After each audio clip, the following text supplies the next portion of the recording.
Hello and welcome. You're watching Fault Lines. I'm Gauri Dwivedi. This week on the show, we get you first and foremost inside details of Trishul, military exercises that are extremely extensive that have been launched by New Delhi, and why is it turning out to be Pakistan's biggest nightmare.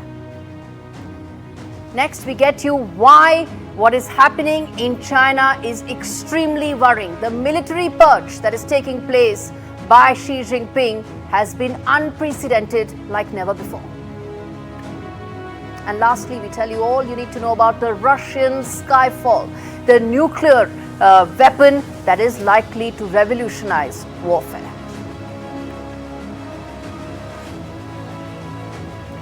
All right, our top story on Fault Lines this week. A day after President Murmu flew in the Rafale, the same fighter jet that Pakistan recently falsely claimed to have downed.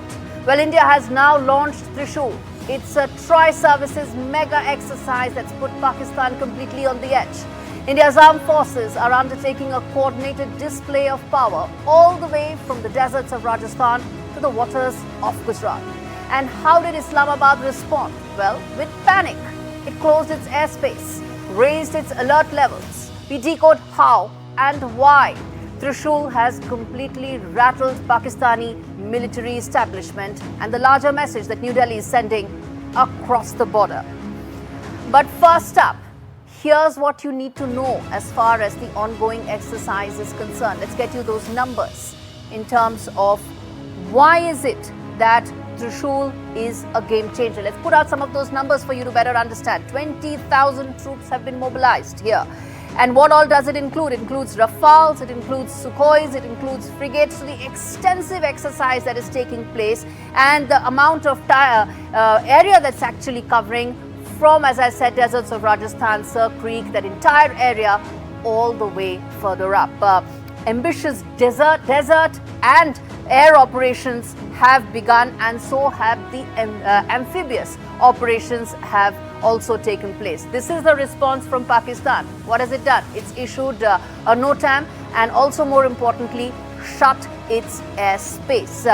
Next up, Sir Creek to Karachi in focus. Now, this is an extremely strategic area, viewers, very important for India, and which is why this area is likely to be of extreme significance in these exercises. Next up, the message that India is sending: deterrence over dialogue. Why are we saying this? 2 days back, just a few days back, in fact, Raksha Mantri Rajnath Singh spoke about the fact that India needs to be prepared for war. We are undertaking Trishul, and deterrence over dialogue is essentially the most important thing.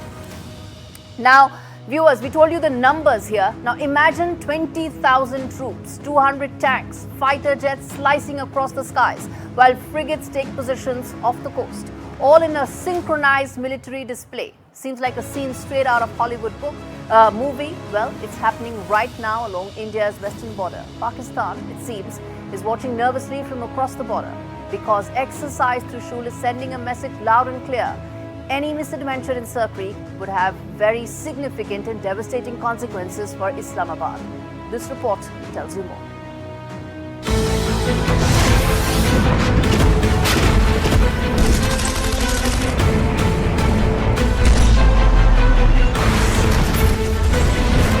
Trishul has begun. Over 20,000 soldiers are on the move. 300 tanks, including T-90s and Arjun, rolling through the desert. Attack helicopters hover. Rafale and Sukhoi 30 MKI jets dominate the sky. Artillery units fire live rounds.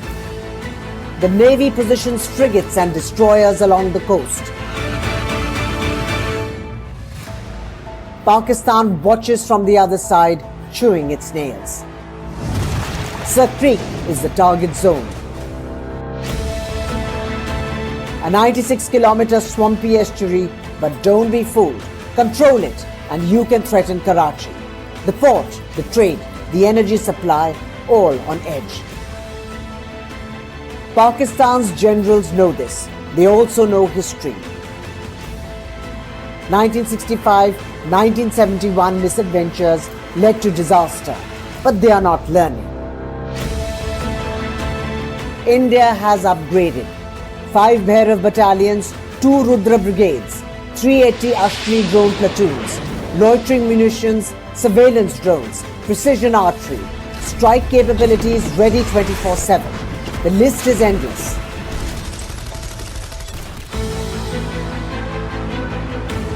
The President herself has flown a Rafale. The point? India isn't bluffing. Meanwhile, Pakistan issues warnings, nuclear rhetoric, hot air, empty posturing. But in reality, it lacks the tech, the firepower, the coordination. Every radar, every bunker, every army base is being watched. And the message? Well, it's simple. Any move across Sir Creek will be met with overwhelming force. An NDTV Bureau report.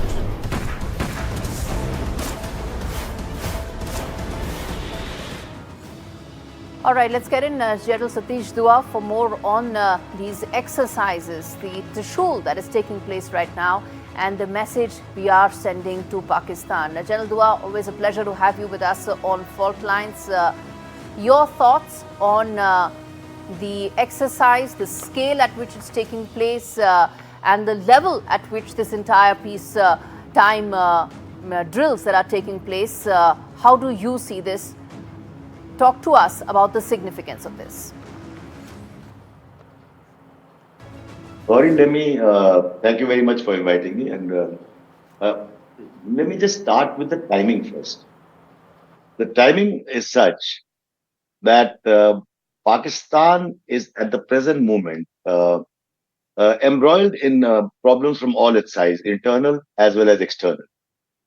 They are having issues with Afghanistan on their borders. I don't need to expand the discussion.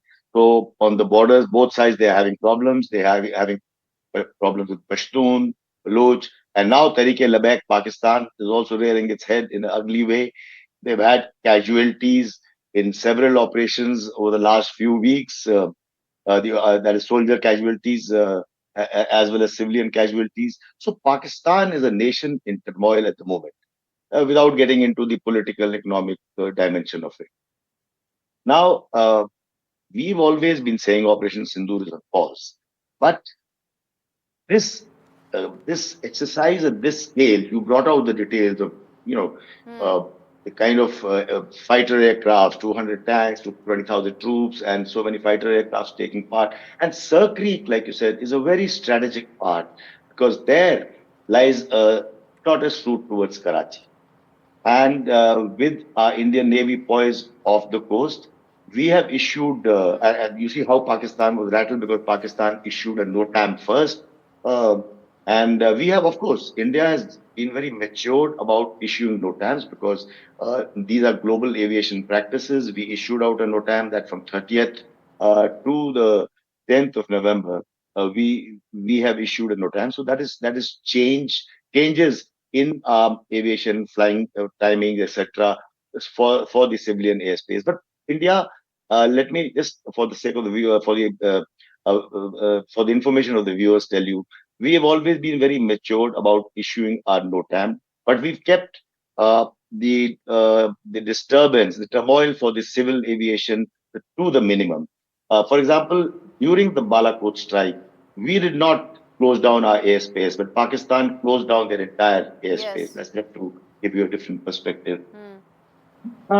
This exercise itself is bound to rattle Pakistan in turmoil that as it is, and this level of exercise at its underbelly, so to speak, is bound to rattle Pakistan. They are watching this with great concern. You know, all that bluster, they say that we've won in our Operation Sindoor and we've had the better of India and things like that. They know from inside how they were struck at number of air bases that they were struck. So at the present moment, I think Pakistan is going to be watching this with great amount of concern. And India, as a responsible nation, is only conducting exercises. But then we are also proving our tri-services synergy. Dua, this is happening at a time when just days before we had Raksha Mantri Rajnath Singh saying that we need to be prepared for war. And these are exercises that are happening at a very large scale, extremely extensive, covering a very large area. The significance we've spoken about, but what about the timing? I said earlier, on one hand, we have Pakistan embroiled in its own problems. On the other, we've had these strong statements coming out of our country. Raksha Mantri's strong statement that you mentioned. Prime Minister has mentioned a couple of times, and several other speakers have spoken that Operation Sindoor is not yet over, it's on pause. With all these things, I think it's only natural that Pakistan would watch with great amount of concern, I mean, if you use the term very rudely, would be rattled seeing the magnitude of exercise and the different dimensions that are involved. Please remember that on NOTAM that we shoot goes on to 28,000 feet, and when you talk about that altitude, which is 8.5 kilometers, so you're looking at not only aircrafts, fighters, you're looking at drones, missiles, and everything being used or exercised together in orbit. All right, General Dua, we leave it there. Thanks much for speaking to me on fault lines about the timing, the significance of Trishul and the message it sends out to Pakistan. Viewers, I now tell you about the second most important story that we are tracking on the show on fault lines this week. Well, the biggest military purge that is taking place in China. Xi Jinping took over in 2012.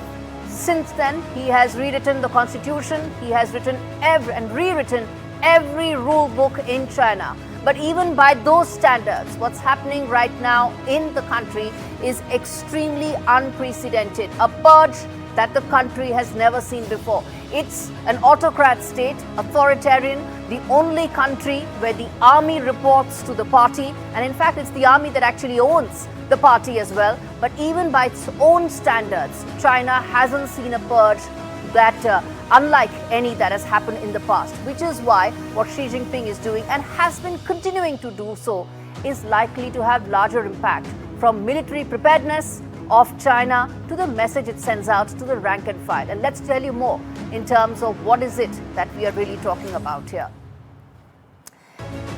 As you can see clearly, viewers, China's corridors of power are in turmoil. And we're also going to put out some of those details for you to understand what exactly is it that has happened as far as the military purge is concerned. First and foremost, you have 9 generals that have actually been purged, the largest single day military purge that has taken place ever in China. As I said, even by Chinese standards, it's unprecedented. Next up, some of these generals actually are accused of undermining Xi Jinping's authority, and that's essentially what it is. Some of these are actually very high-ranking military generals, which is why they supposedly, in the garb of corruption, they undermine Xi Jinping's authority, which is why, well, nobody knows where they are. Next up, 6 purge generals had roots in the Eastern Theatre Command, very important. Next up, they are linked to forces responsible for Taiwan operations. They are the theatres in which China has, the PLA has divided itself. The Eastern Theatre Command is extremely significant. At least 14 generals have been removed under Xi Jinping. This is an ongoing process, but what's happening right now has stunned everybody, including people within the PLA and also people within the Chinese Communist Party. The plenum attendance actually hit a record low, and this is important, and I'm going to tell you more about it in detail when I tell you how all of this is actually linked and how you connect the dots. But most importantly, the purge that is taking place, you have sitting high-ranking generals being removed. People from the rocket force have also been removed. It's not just within the Eastern Theatre Command, but across the board. And lastly, this is most important, loyalty to Xi Jinping is the ultimate test. Now, what is it that has actually happened? I said this is a military purge that has taken place now, but this has also been going on since 2012, and it's not just limited to military generals. It's also defense ministers. Civilians have actually been targeted as well, not just military, across the board. Wherever Xi Jinping felt that there was a possible threat, those people have been targeted. How extensive this exercise has been and how long it has actually been going on, this report answers that for you.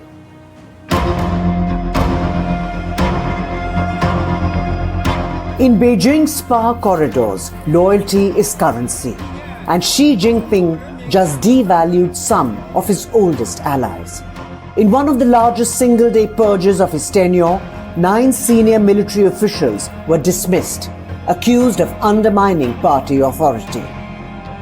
Among them, 2 defense ministers, both once seen as Xi's trusted lieutenants.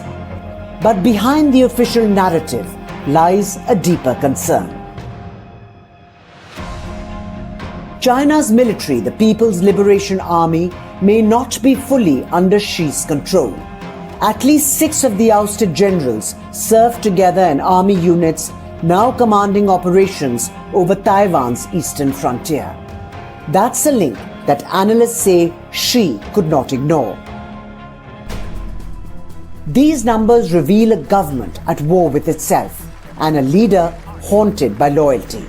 And the purges are not limited to China's defense forces.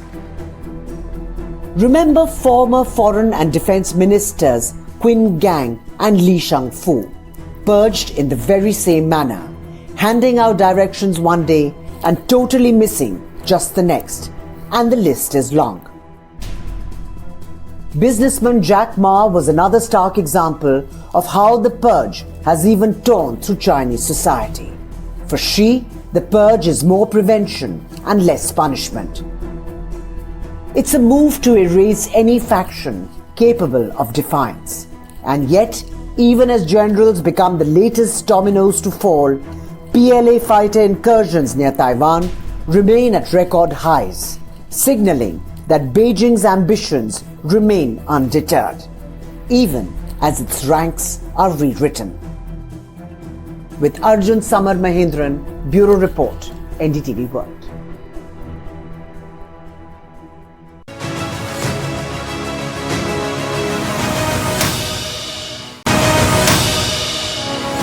Viewers, over in Eurasia now, where Moscow has just made a dramatic new claim. It has said that it has tested a missile and claims that this missile is extraordinary, that it could stay airborne for hours, travel across continents, outwit every known defense system. It's nuclear powered, long range.